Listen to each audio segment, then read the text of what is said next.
जय श्री राम सभी भक्तजनों को। चलिए आज हम बात करते हैं रामायण महाग्रंथ के बारे में, जिसको वाल्मीकि जी ने लिखा था। रामायण महाग्रंथ में श्री राम जी की कथा है। चलिए आज हम सब मिलकर जानते हैं कि रामायण महाग्रंथ क्यों लिखी गई, रामायण महाग्रंथ कब लिखी गई, इसका आधार क्या था, इसको सबसे पहले किसने सुना और इस रामायण महाग्रंथ से हमें क्या कुछ सीखने को मिलता है। तो चलिए फिर शुरू करते हैं। रामायण की कहानी राजकुमार राम जी के बारे में है, जिन्हें उनकी पत्नी सीता और उनके भाई लक्ष्मण के साथ उनके राज अयोध्या से निर्वासित कर दिया गया था। वह अपनी पत्नी सीता को वापस पाने के लिए एक लंबी लड़ाई में लंका के राजा रावण को मार डालते हैं। रामायण में 7 कांड हैं, जिनके नाम कुछ इस प्रकार हैं: बाल कांड, अयोध्या कांड, अरण्य कांड, किष्किंधा कांड, सुंदर कांड, लंका कांड और उत्तराकांड। हम सब इन सब कांड के बारे में विस्तार में कुछ और वीडियोस में जानेंगे। तब तक के लिए हम ये आगे शुरू करते हैं। सबसे पहले हम जानते हैं कि रामायण का आधार क्या था। कहते हैं भगवान राम के संपूर्ण चरित्र को दर्शाने वाली कथा रामायण महाकाव्य की रचना महर्षि वाल्मीकि जी ने की थी। वाल्मीकि जी ने 24,000 श्लोकों में श्री राम उपाख्यान रामायण लिखी। ऐसा माना जाता है कि एक बार वाल्मीकि क्रौच पक्षी के जोड़े को देख रहे थे। प्रेम में लीन उस जोड़े में से नर पक्षी को एक बहेलिये ने वध कर दिया, जिसके बाद मादा पक्षी विलाप करने लगी। उसका विलाप सुनकर वाल्मीकि जी का मन दुखी हो गया और उनके मुख से एक श्लोक फूट गया। वो श्लोक कुछ इस प्रकार था: मां निषाद प्रतिष्ठानम त्वंगम शाश्वतीम समाम यत क्रौच मिथुनादेकम वदिहम काम मोहितम। कहा जाता है कि इसके बाद वाल्मीकि जी ने रामायण महाकाव्य की रचना की और आदि कवि वाल्मीकि के नाम से प्रसिद्ध हो गए। पौराणिक मान्यताओं के आधार पर यह माना जाता है कि सबसे पहले रामायण देव ऋषि नारद ने वाल्मीकि जी को सुनाई थी। संसार का सारा ज्ञान भगवान शिव के मुख से निकला है। भगवान शिव ने माता पार्वती को रामायण की कथा सुनाई थी।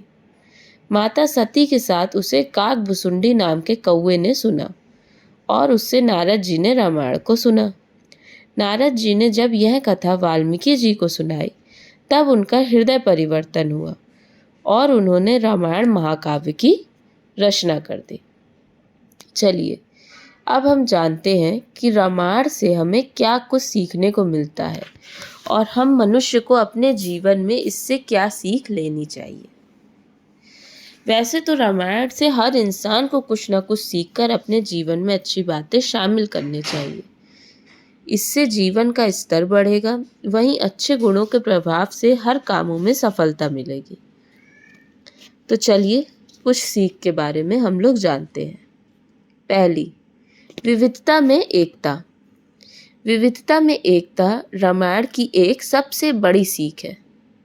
राजा दशरथ जी के 4 बेटों का चरित्र अलग होने के बावजूद उनमें एकजुटता रहती है और यह हर परिवार के लिए दुख के समय से बाहर निकलने की सीख है। दूसरा, रिश्ते और विश्वास का महत्व। श्री राम ने सब कुछ जानते हुए भी कैकेयी को दिए वचन को निभाया। वहीं सब भाइयों के प्यार की ये सीख हमें लालच और सांसारिक सुखों के बजाय रिश्तों को महत्व देने के लिए प्रेरित करती है। तीसरा, मर्यादा और अनुशासन। श्री राम का व्यक्तित्व मर्यादा और अनुशासन पूर्ण था। उन्होंने मर्यादाओं में रहकर अपने जीवन की हर जिम्मेदारी को अच्छे से पूरा किया। उनके जीवन से हमें यही सीखना चाहिए कि मर्यादा और अनुशासन में रहकर हम एक अच्छे इंसान कैसे बन सकते हैं। चौथा, दया और प्रेम। श्री राम शांत स्वभाव के थे। उनमें हर इंसान के लिए दया का भाव था। मानवीय गुणों को अपनाने के लिए प्रेरित करते हैं। इन गुणों को अपनाकर हम खुशहाल और संतुष्ट जीवन जी सकते हैं। इसी की मदद से हम समाज की बुराइयों पर जीत हासिल कर सकते हैं। 5वां और सबसे ज़रूरी, सबसे एक समान व्यवहार।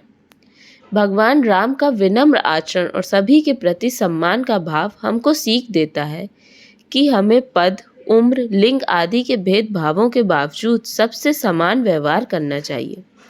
पशुओं के प्रति प्यार और दया भी हमारे मन में होनी चाहिए। सच्चा मानव वही है जो सबसे समानता से पेश आता है। बोलो जय Shri Ram. Thank you so much everyone for watching my video. आपको किसी भी टॉपिक के बारे में कोई भी जानकारी चाहिए हो तो आप हमें कमेंट बॉक्स में लिख के बताइए। हम आपको उसके बारे में बहुत बेहतरीन और महत्वपूर्ण जानकारी ज़रूर देंगे। Thank you so much. Please like, share and subscribe my channel.